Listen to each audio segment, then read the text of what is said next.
The Bills' search for a new head coach ends where it started, with Joe Brady.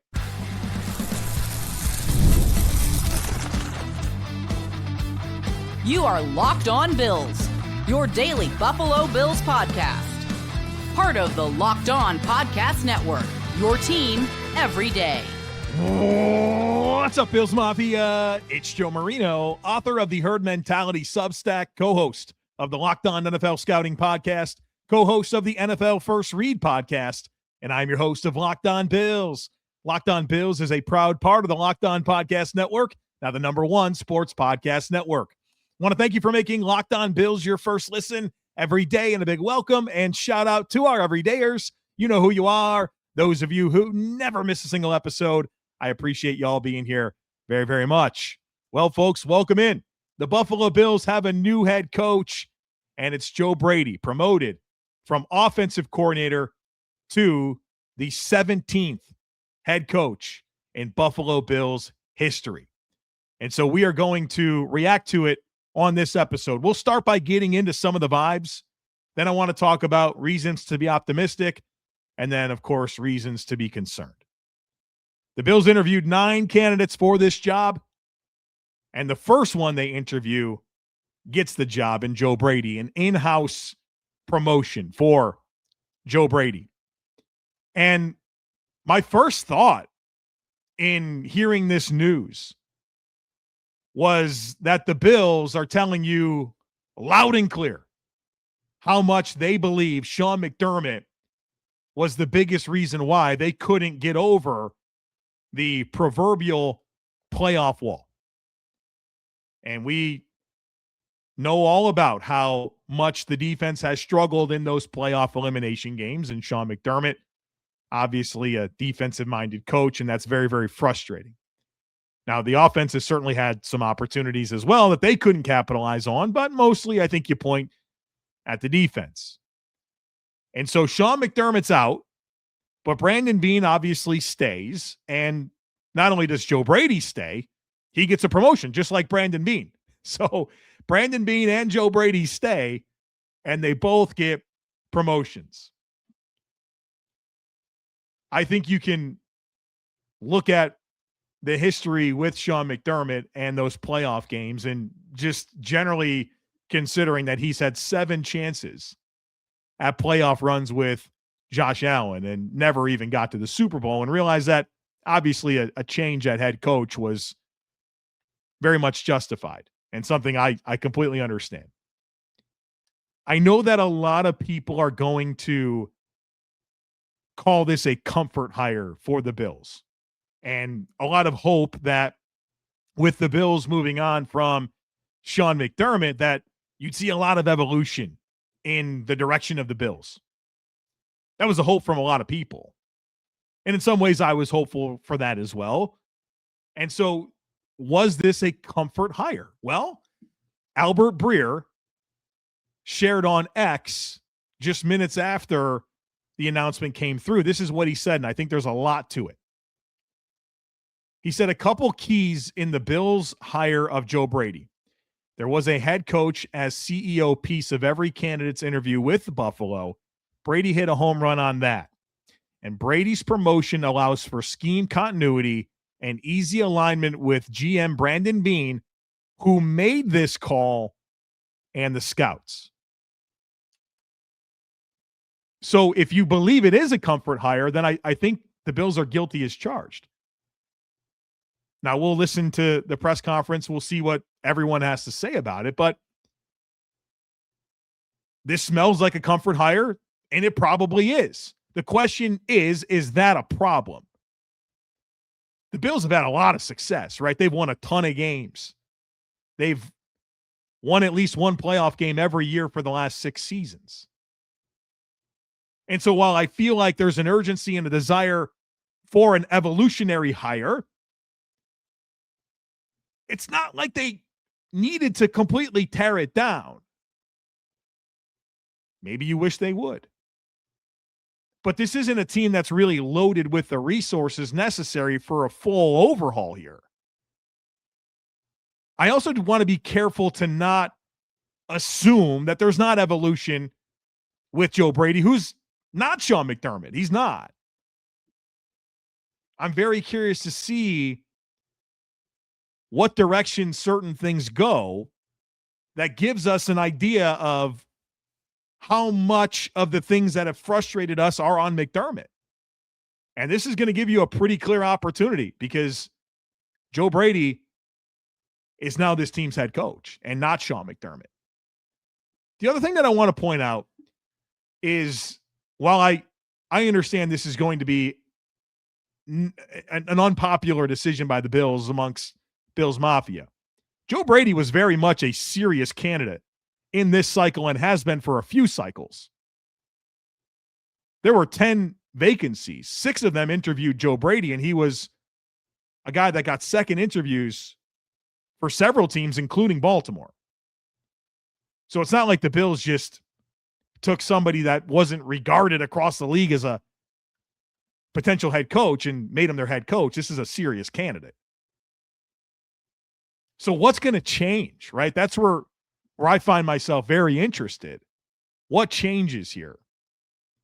I'd assume quite a bit on the defense, right? Because you took the offensive coordinator, made him the head coach. You told us you like a lot about what's going on with the offense.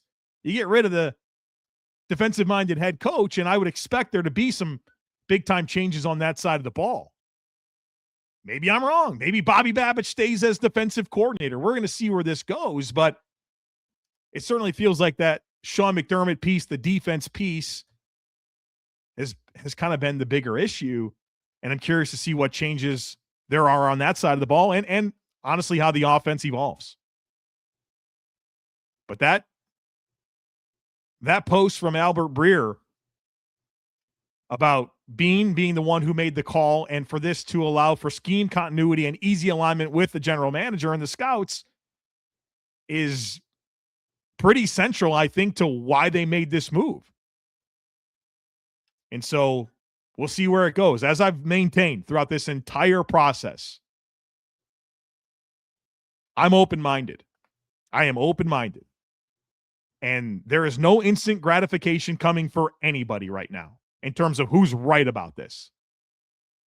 So take it for what it is. Be aware of the pros, be aware of the cons, cling to those pros, and root for it to work out. There's no instant gratification coming. So we'll see where it goes. And obviously, there's a lot of intrigue in what happens from here.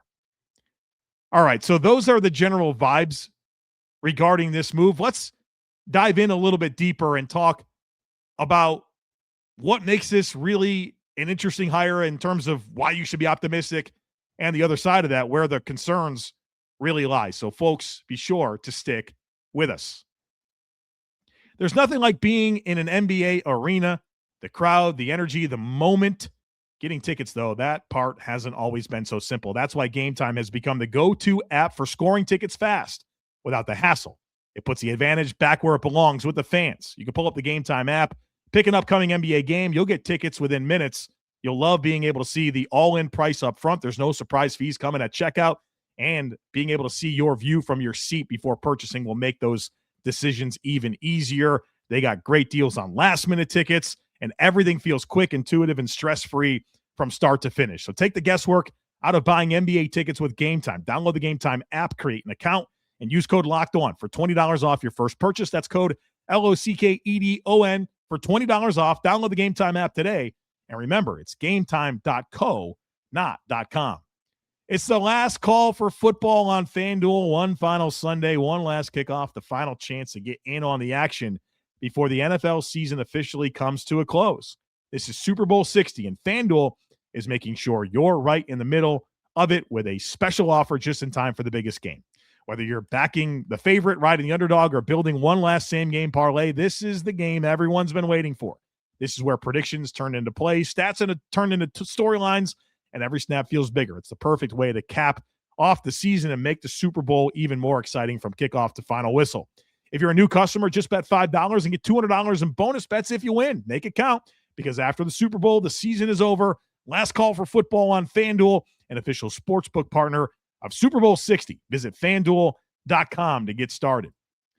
The big game is almost here, and there's no better way to stay locked into every moment than with Prize Picks, the daily fantasy app where it always feels good to be right. With football season coming down to its final stretch, now is the perfect time to close it out strong. Prize Picks makes watching the game even more exciting by letting you build simple lineups around player projections, no drafts, no waiting, just football action all the way through the playoffs. Prize Picks is incredibly easy to get started. All you do is pick two or more players and choose more or less on their projections. It's going to make watching games even more engaging. It's a great way to keep playing fantasy football even after the season-long leagues are finished. You'll love the early payouts, which let you cash out if a player gets hot to start, and you'll love being able to mix stars from different teams and build lineups that fit how you want to watch the game. So check it out. The Prize Picks app is available to download today, and use code LOCKEDONNFL to get $50 in lineups after you play your first $5 lineup. That's code LOCKEDONNFL for $50 in lineups after you play your first $5 lineup. Prize Picks. It's good to be right. All right, folks, welcome back. Let's get more into the weeds here with Joe Brady, 36 years old. He grew up in South Florida, played wide receiver at William and Mary, and started his NFL career as an offensive assistant for 2 seasons under Sean Payton with the Saints. Then he goes to LSU in 2019 and was their passing game coordinator for that historic team with Joe Burrow and Jamar Chase and Justin Jefferson, and they won all the games and won the national championship. It was really cool. Then he very quickly becomes an NFL offensive coordinator in 2020, the next year. Like the next day, he wins the national championship. The next day, he's going to Charlotte to be the offensive coordinator for the Carolina Panthers. He was their OC in 2020, and they got fired early in 2021, kind of the fall guy for the failed start of the Matt Rule era. And then in 2022, he's hired to be the Bills quarterbacks coach, holds that job for 2 seasons. And then in the middle of 2023, of course, he becomes the offensive coordinator, replacing Ken Dorsey, is the permanent offensive coordinator in 2024 and 2025. Now he's your head coach. So he's had quite the glow up as a coach, and quite the glow up in Buffalo from quarterbacks coach to head coach in a very short period of time. So what's appealing about Joe Brady? Well, look, he fits the criteria of a young offensive mind. That's what he is. And while there were other options, whether that was Grant Udinsky or Davis Webb or Nate Scheelhaus, this is the one the Bills settle on. And in terms of the appeal, which is I'm trying to tell you the things that I find appealing about this move, is in the scheme of those young offensive-minded coach, you don't know what problems are coming with those other guys, right? You don't know. You know what you're signing up for with Joe Brady. And potentially, like I've said, like the things that have frustrated us about this offense, how much of that is Brady? How much of that is McDermott? I mean, McDermott said multiple times this year that you've been too cute. His voice may be in the ear a little bit. And so while the mystery box is appealing, we don't know what problems we're signing up for. You know the problems you're signing up for with Joe Brady. As I've said, he's been a serious candidate for other jobs. He's been a part of a ton of success. Like we talked about the 2019 LSU and 2 very good Buffalo Bills offenses. Frustrating in some ways, but very good. In 2024, Josh Allen was your NFL MVP. In 2025, Josh Allen is again an MVP finalist, and your running back led the league in rushing. No team in the history of the Bills scored more touchdowns than the 2024 Bills. However you want to measure offense, EPA, success rate, scoring, third downs, red zone, it's all very good under Joe Brady. You are not being intellectually honest if you think that Joe Brady hasn't coordinated 2 very good offenses with the Buffalo Bills. Frustrating, but really good. And you're probably thinking, well, that's Josh Allen. Okay, yeah. Well, of course it is. Of course it is. But let's give Joe Brady a fair amount of credit here as well. The frustrating part of the offense, right, is the receiver piece. That's what it is. It's the receiver piece. It's not the run game. It's not the offensive line. It's the receiver piece. And there's not a good story to tell here. There's not been any receiver outside of Khalil Shakir that I think has met expectations under Joe Brady. Yet, the offense has still been really good. Have we stopped to consider the injuries that have happened at receiver? Go back to 2024. Keon Coleman misses a bunch of time with injuries. They trade for Amari Cooper, injured. Curtis Samuel, injured. Go to this year. Josh Palmer, injured. Keon Coleman doesn't take the step that he's supposed to. Curtis Samuel, injured. You get to Gabe Davis and Tyrell Shavers eventually, right? Like, there's the conversation about the receivers the Bills have had, which is, I don't know, is entirely on Joe Brady. And then there's what's happened with the receivers they've gotten. Now, look, all these receivers that we keep bringing up were better in other places, and they're worse with the Bills. I get it. It's complicated. It's where do you point the finger? Whose fault is it? Is it the receivers? Is it Beane? Is it Brady? Yet, these have been two really, really good Bills offenses. Top of the league. However you want to measure it. An MVP and a rushing leader. Back-to-back years. Be honest with yourself. These have been good Bills offenses. They're frustrating because of the receiving piece. They're frustrating to me because, like, this past year, there's no reason for the Bills to be the most run-aggressive offense in the NFL, not with Josh Allen as your quarterback. How much of that is McDermott? And that's what I'm most excited, most interested to find out is, what does Joe Brady look like without Sean McDermott? And boy, we're going to find out, because not only is Sean McDermott gone, Joe Brady took his office. While some may not find this appealing, I think there is some value in the familiarity with the situation to pick up the pieces and go while adding his full stamp.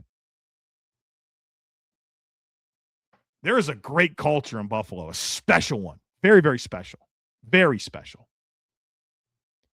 This helps you preserve that. Brady's been around for a while. This is going to help you preserve that special component of the camaraderie and bond that this team has. I really enjoyed Joe Brady in Hard Knocks. I thought he showed some real grit. I love the way he talked to the coaches. I love the way he talked to the players. I love the way he talks about Josh Allen, calls him the best player in the world. And I like that. I like the idea of putting Josh Allen on a pedestal. You know, I think for a while, Sean McDermott wanted Josh to kind of be one of the guys. No, I want to elevate Josh. I want Joe Brady to care about things like his Hall of Fame resume. I feel like you kind of get that.